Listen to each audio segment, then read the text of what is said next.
So just be aware that whatever you say in the chat window or on the microphone will be recorded. I want to re-welcome you to the webinar series now that we have a bigger group of people in here. Thank April for presenting for us today on action research, which is a topic that's of interest for the Research and Math Education Committee. This webinar is sponsored by AMATYC. One of the core values of AMATYC is to enhance personal growth for math instructors. So find more information at amatyc.org. And the views expressed by the presenter are not necessarily the views of AMATYC. If she mentions commercial products, those are not necessarily endorsed by AMATYC. The committees choose the presenters and presenters that have something of value to say. I also want to thank the Lift Institute at Muskegon Community College for hosting all of these webinars for us. It made it very easy for us to get started in offering these. Finally, I'm going to switch over to April. So I'm going to turn off my mic and pull up April's slides. Okay, good morning and welcome from Yuma, Arizona. My name is April Strom and I'm actually presenting this webinar live. We have a few people in the classroom that I'm in right now who are also watching the presentation of these slides. This particular presentation is also sponsored by AMATYC. We are currently having our AMATYC meeting in Yuma, although I'm from Scottsdale Community College. So it's kind of exciting that we are also hosting our particular regional AMATYC meeting currently. So this particular webinar is actually a series of webinars focused on research as faculty development. That particular theme emerged from the research symposium that we held back in November at the AMATYC conference in Boston. And if you were able to attend those talks, we had a couple of keynote speakers, Mike Shaughnessy, the NCTM president, current NCTM president, as well as Pat Thompson. And both of them discussed research as a professional development activity that we could engage in at the community college. So this particular webinar continues that theme. And today we're going to focus primarily on action research and the various components involved in conducting an action research study. This is also sponsored by the Research Committee. I currently chair AMATYC's Research Committee that's now a couple of years old. And we have lots of members. We have about 45 members currently. And they range anywhere from community college faculty to graduate students in mathematics education or higher education, and university faculty who conduct research and who are interested in community college. Just recently, our committee met in Portland, Oregon, actually last weekend, to discuss a research agenda. We met at the Room Conference, which is the Research and Undergraduate Mathematics Education. And part of our mission at that particular conference was to begin creating a research agenda. And we walked away with 4 major strands of research that we would like to focus on as we move forward. So these are kind of brand new strands, new to us at least, as a focus as we move forward. So the first strand we're going to focus on is teaching, investigating practice, classroom culture, and faculty development. And so this particular webinar on action research coincides with that focus of strand 1. Strand 2 is on curriculum, coherence and connections among the mathematics curriculum in the community colleges. And strand 3 on students and diversity, understanding the issues and affordances that we have at the community colleges, especially given our open access policies and such. And distance ed and technology. As you know, many of our community colleges embrace technology, and so what are the implications for this in the learning and teaching? So for this webinar, I am primarily going to use this resource on action research called A Guide for the Teacher Researcher by Jeffrey Mills in 2000.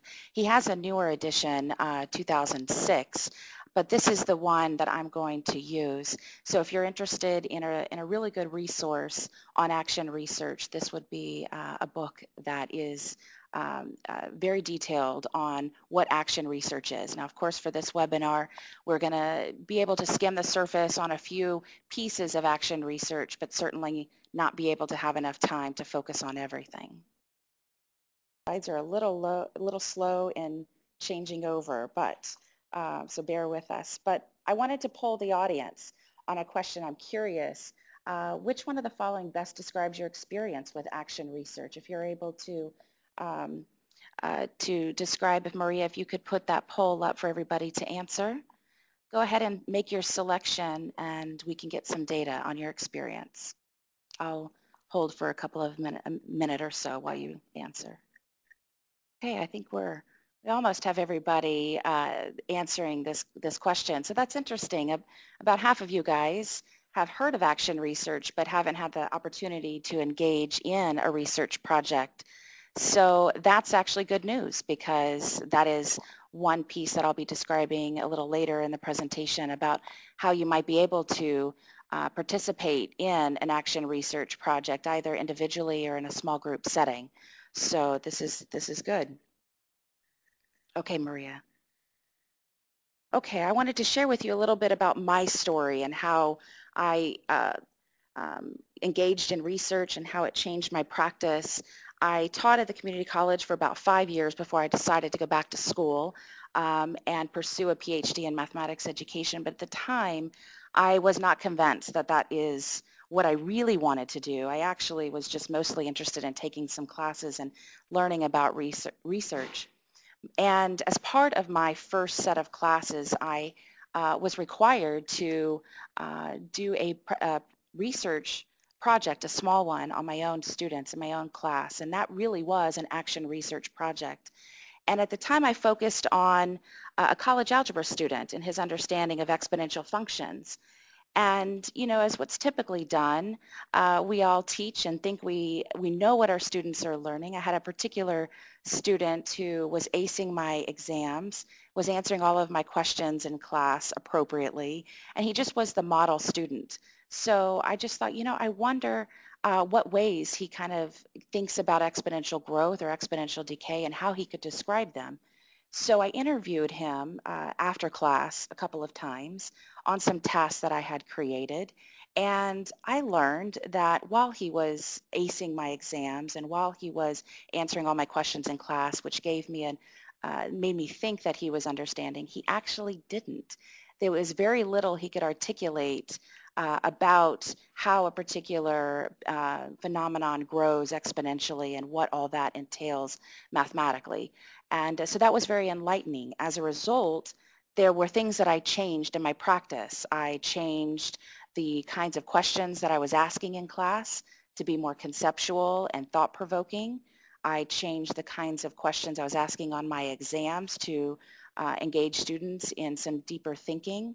So there was all kinds of things that, as a result of that experience, I ended up changing as a teacher. And that really was my first engagement in an action research project. And so I was also wanted to talk to you about why is research needed or desired in the community colleges? Well, coming from the community colleges and engaging in various projects, research-related projects, I came across the literature that was largely devoid of any kind of information or findings that were provided by community college faculty or conducted on community college students that would help me in my own practice, help me in my teaching or providing some sort of foundation for which I could make instructional changes. And so the current research landscape just is really lacking in actually providing this research that we can use as faculty to help our students. So there's a great need for that. So this particular agenda in the webinar, we're going to focus on what is action research, its origins and affordances. We're going to talk about the action research process, which is a cyclic process that we use to reflect on our own practice. It informs our design and then engages perhaps another focus that we take to study in our investigations. We first need to identify an area of focus. So we're going to spend some time in the webinar today talking about how we can identify a particular focus. Now, action research is set apart from other research methodologies that we have in mathematics education. And it's primarily due to the fact that the teacher is the researcher. So the teacher as researcher is something that allows us as both teachers and researchers to inform our practice. And we can wear two hats sort of simultaneously. We can be teachers in one instance and then change hats to the researcher to kind of dig deep and to figure out what is it that students are understanding and how is it that they are arriving at an understanding.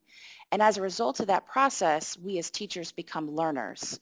So it's a teacher as a learner and it's a teacher as a researcher. And that sets it apart from all other research methodologies. The action research book I had referenced at the beginning talks about, gives a definition for action research. And Mills says it's any systematic inquiry conducted by teacher researchers to gather information about how they teach and how their students learn. And that's really what it's all about. There are several research paradigms in mathematics education. Most people tend to think research in mathematics is mostly quantitative research, which are empirical investigations and some sort of process of measurement. But the truth is a lot of mathematics education is really qualitative in nature, where we focus on understanding a particular phenomenon that we might be interested in, and we produce some sort of information, body of knowledge on a particular case. And a lot of times when we conduct qualitative research studies, eventually those tend to scale up into more quantitative research studies later. The intersection of those two paradigms really is what's called a mixed methods paradigm or mixed methodology.